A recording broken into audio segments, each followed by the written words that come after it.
नमः शिवाय।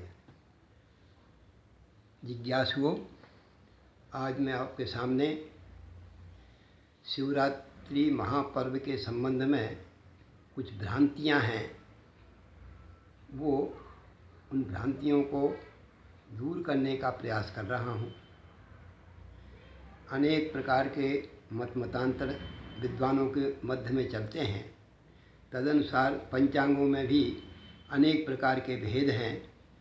कोई पंचांग शिवरात्रि को 13 फरवरी को दर्शा रहा है, कोई 14 फरवरी को दर्शा रहा है। किसी विद्वान ने 14 को, किसी विद्वान ने 13 को। ऐसे मतांतर के अनुसार जो है वो भ्रम चल रहा है। लेकिन वास्तविकता यह है कि निर्णय सिंधु और निर्णय सागर हमारे जो धर्म ग्रंथ हैं उनका निर्णय करने के लिए निर्णय सिंधु एक प्रमाणित ग्रंथ है, जो कि धार्मिक निर्णय मतांतर से हट कर के भी किए जाते हैं। निर्णय सिंधु के 335 पेज पर स्पष्ट रूप से जो निर्णय दिया गया है कि 14 फरवरी को ही मंगलवार के दिन शिवरात्रि महापर्व एकदम शुद्ध एवं पवित्र ये त्यौहार सभी के लिए कल्याणकारी बनेगा।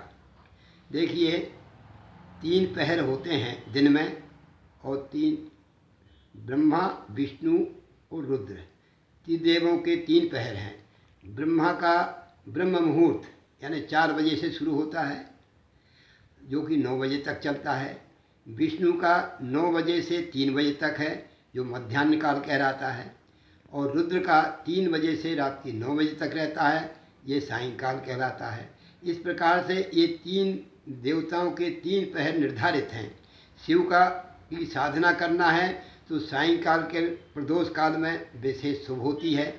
मध्याह्न काल में भगवान विष्णु, जैसे पिंडदान करना है, पितरों का पूजन करना है, विष्णु का पूजन करना है, वो मध्याह्न काल में विशेष फलदायक होता है।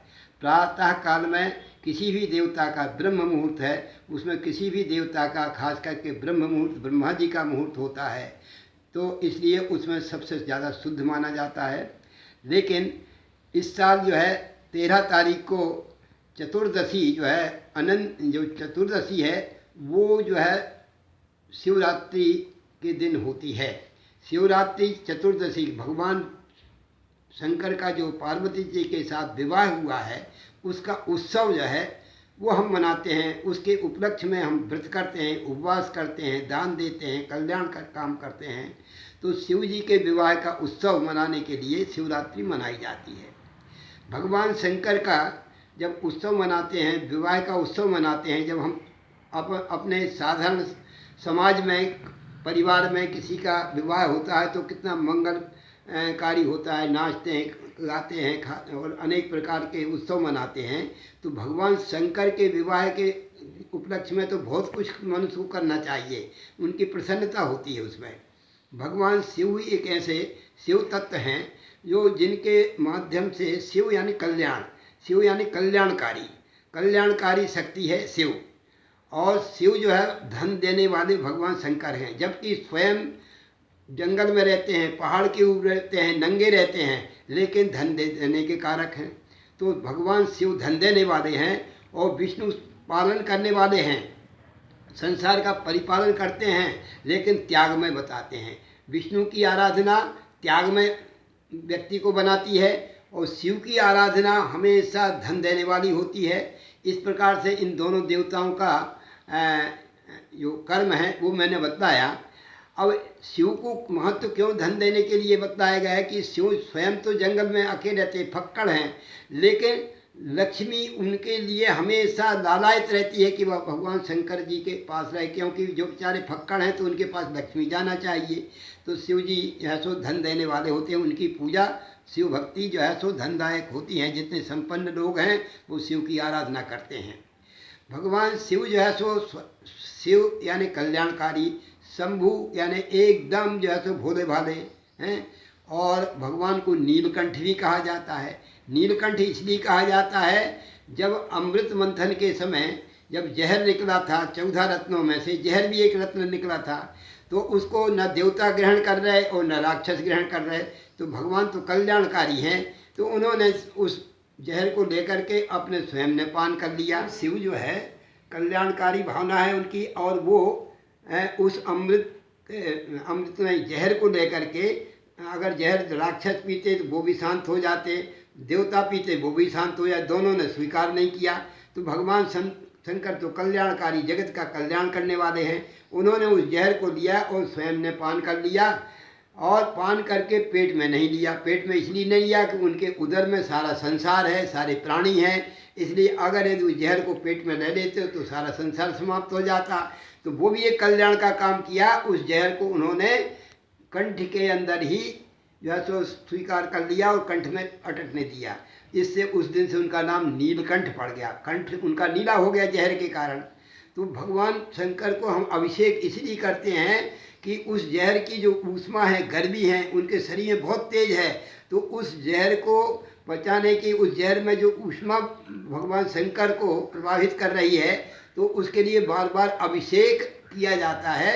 शिवधारा शिव प्रिया, जल की धार भगवान शंकर को सबसे ज़्यादा प्रिय होती है, इसलिए जल की धार से यानी अभिषेक किया जाता है। अभिषेक इसलिए किया जाता है।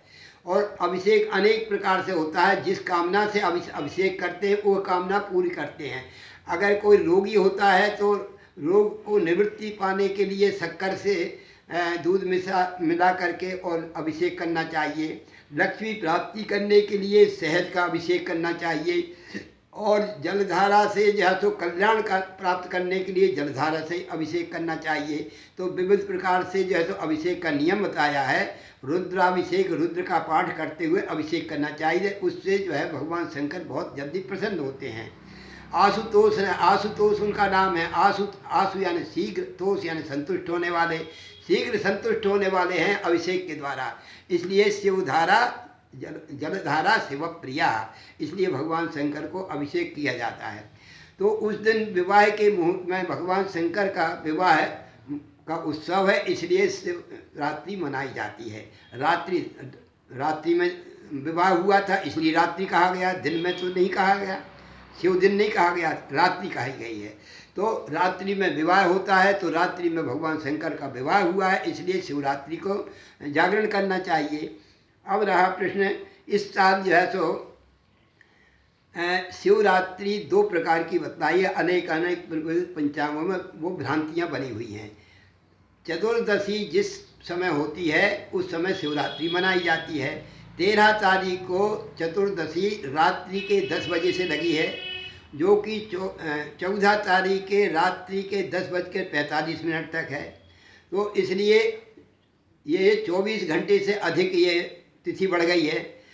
तो सायंकाल के समय जो तिथि होती है वही शिवरात्रि में, मध्याह्न काल में और सायंकाल के समय जो तिथि होती है, चतुर्दशी होती है, तो उसमें शिवरात्रि मनाई जाती है। ये निर्णय सागर में लिखा हुआ है। तो 13 तारीख को रात्रि 10 बजे, तो सायंकाल को नहीं है, त्रयोदशी है सायंकाल को, इसलिए वो ग्राही नहीं है। और 14 तारीख को चतुर्दशी रात्रि के 13 तारीख के रात्रि से और 14 तारीख के रात्रि के 12:45 तक मध्य रात्रि, निशीथ व्यापनी होना चाहिए, रात्रि व्यापनी होना चाहिए। तो रात्रि व्यापनी पूर्ण रात्रि व्यापनी है, क्योंकि मध्याह्न रात्रि यानी पूरी 12 बजे रात्रि में जो तिथि होती है वो ग्राही होती है। तो 12 बजे तो 14 को भी हो, 13 को भी है, लेकिन सायंकाल होना चाहिए, सायंकाल व्यापनी भी होना चाहिए। तो संध्या काल में गोधूली की बेला में भगवान शंकर का विवाह हुआ है, तो गोधूली की बेला जो है तो 14 तारीख को है चतुर्दशी, 13 तारीख को नहीं है। इसी सर्वविदित है। और मतांतरों को समाप्त करके केवल निर्णय सिंधु के अनुसार ये और निर्णय सागर के अनुसार ये 14 तारीख को ये मनाना चाहिए। उस दिन पूर्वाषाढ़ नक्षत्र है और मंगलवार का दिन है। मंगलवार का दिन और प्रिय है। शिवरात्रि अगर मंगलवार की होती है तो भी बहुत उत्तम मानी जाती है, क्योंकि मंगल हनुमान जी का दिन है। मंगलवार जो है हनुमान जी का दिन है, और हनुमान जी शिव के अवतार हैं, एकादशवें अवतार हैं, इसलिए हनुमान जी का प्रिय दिन होने के कारण शिव को भी बहुत प्रिय है, इसलिए मंगलवार के दिन को भी शुभ माना गया है। और उस दिन पूर्वाषाढ़ नक्षत्र है। पूर्वाषाढ़ा नक्षत्र जो है वो सूर्य का नक्षत्र होता है, शुक्र का नक्षत्र होता है। तो शुक्र का नक्षत्र होने के कारण वो पार्वती जी को बहुत प्रिय है, वो शक्ति का कारक है और शुक्र शक्ति का कारक होता है, इसलिए वो पूर्वाषाढ़ नक्षत्र भी बहुत शुभ माना जाए। धनु राशि पर वो शिवरात्रि है। धनु राशि पर होने के कारण धनु राशि वालों के लिए बहुत शुभ समय है, वो सबसे उत्तम समय है। और वो धनु से कर्क राशि वालों के लिए कर्क, सिंह, कन्या, तुला, वृश्चिक और धनु छठवीं है। कर्क राशि वालों के लिए विशेष ठीक नहीं है और वृषभ राशि वालों के लिए विशेष हानिकारक है शिवरात्रि, क्योंकि शुभ नहीं है, विशेष शुभ नहीं मानी जाए, इसलिए उनको शंकर की आराधना विशेष रूप से करना चाहिए। रात्रि में जागरण करना चाहिए, चारों पहर की पूजन करना चाहिए। चारों पहर की पूजन इस प्रकार की होगी। पहली पूजन जो है, पहला अभिषेक 8 बजे रात में हो, दूसरा अभिषेक 12 बजे रात में हो, तीसरा अभिषेक 2 बजे रात में हो और चौथा 4 बजे रात में हो। इस प्रकार से चारों पहर की 4 पूजन करके और अभिषेक करके उस व्रत का पारायण करना चाहिए और खोल देना चाहिए भगवान का प्रसाद दे करके। इस प्रकार से राशियों की दृष्टि से ये व्रत जो है जिसको हानिकारक है उनको विशेष पूजन आराधना करना चाहिए। वृष राशि वालों के लिए विशेष ठीक नहीं है। और जो है सो कन्या राशि वालों के लिए भी चौथी होने के कारण कन्या राशि वालों के लिए भी ठीक नहीं है, इसलिए इन दोनों के लिए विशेष आराधना व्रत और पूजन करना चाहिए। और सबसे ज़्यादा शुभ यह शिवरात्रि जो है वो जिस राशि पर है वो धनु राशि पर है, तो धनु राशि वालों के लिए सबसे ज़्यादा शुभ है ये शिवरात्रि। और धनु, मकर, मिथुन राशि वालों के लिए और विशेष शुभ है, क्योंकि मिथुन राशि से 9वीं राशि भाग्य की राशि है, इसलिए भाग्यवर्धक है ये शिवरात्रि, इसलिए उसके लिए विशेष मिथुन राशि वालों को ये लाभदायक होगा। शिवरात्रि के व्रत के बाद में उनको धन कल्याण का कारण बनेगा। इस प्रकार राशियों का मैंने आपसे विशद वर्णन किया। और शिवरात्रि 14 तारीख को ही मनाना चाहिए। ये मतांतरों को छोड़ करके निर्णय सिंधु के अनुसार मैं आपको पेज नंबर 335 बता रहा हूँ, उसमें देख करके आप देख सकते हैं। और किसी का मान्यता जो है मानने की जरूरत नहीं है, जो मैं बता रहा हूँ वो निर्णय सिंधु के अनुसार है, धर्म सिंधु के अनुसार है। ये सुबह योग